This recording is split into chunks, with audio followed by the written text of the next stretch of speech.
un jour une vie. Léon, 28 ans, célibataire, souffre d'une maladie, la glycénotérose. Peu connu par le monde médical, ce fléau est pourtant plus répandu qu'on ne le pense. Partons à la rencontre de Léon, alias Glycoris, qui depuis l'âge de 3 ans se prend pour une plante. Ses parents, Rose et Richard, se confient à nos caméras.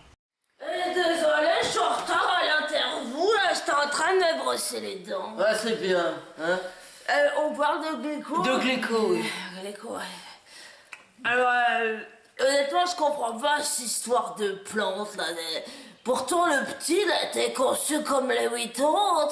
Je m'en souviens, j'étais là, Richard. Oui, mais arrête donc, Rose. Un détail près, je t'avais dit qu'il fallait pas forniquer dans les rosiers à l'époque. Et en plus, ça pique, oui, ça picote. Ça picote un peu. Mais maintenant, c'est plus Léon, c'est Glycoris. Il faut plus l'appeler Léon devant lui, hein.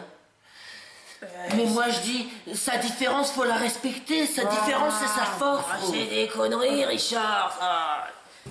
C'est comme ça tous les jours. Il nous dit faut marronner, sinon je meurs. Tu parles. Moi quand il pleut, je suis contente, un coup de pied aux fesses et dehors, on ne parle plus.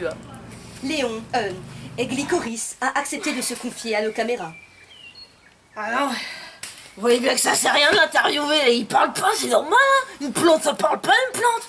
Tiens, je vais t'en foutre, moi, tu vas voir, tiens. Tiens. Vas-y, la chalet, là. On va couper la caméra. Oh. À l'école, Glycoris a subi des brimades et des moqueries de la part de ses camarades. Nous avons rencontré Monsieur Yonf, son maître de CM2. Le petit Léon, c'est vrai qu'il était étrange, hein. En classe, il pipait pas mot. C'était une vraie plante verte. Je m'en souviens comme si c'était hier. Jean-Mich à table. Déjà arrive. Aujourd'hui, Glycoris a organisé une petite fête.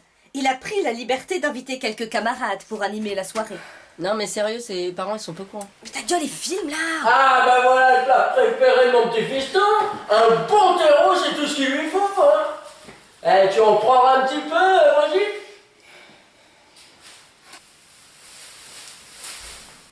Une éolienne. Non, un ventilateur. Non mais oui, je sais, de la glycine. De la glycine, de la glycine. Glycoris est peut-être différent, mais cela ne l'empêche pas d'avoir trouvé l'amour.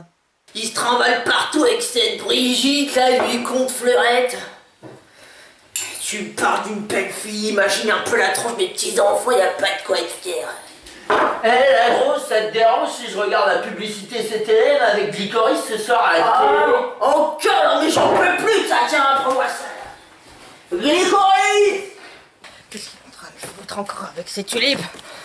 Glyco, écoute-moi maintenant, j'en peux plus de toi et de tes lubies, là, j'en peux plus, je vais te cueillir, mon gars, je vais te cueillir, je vais te tondre, je vais te planter au cimetière à côté de grand-mère.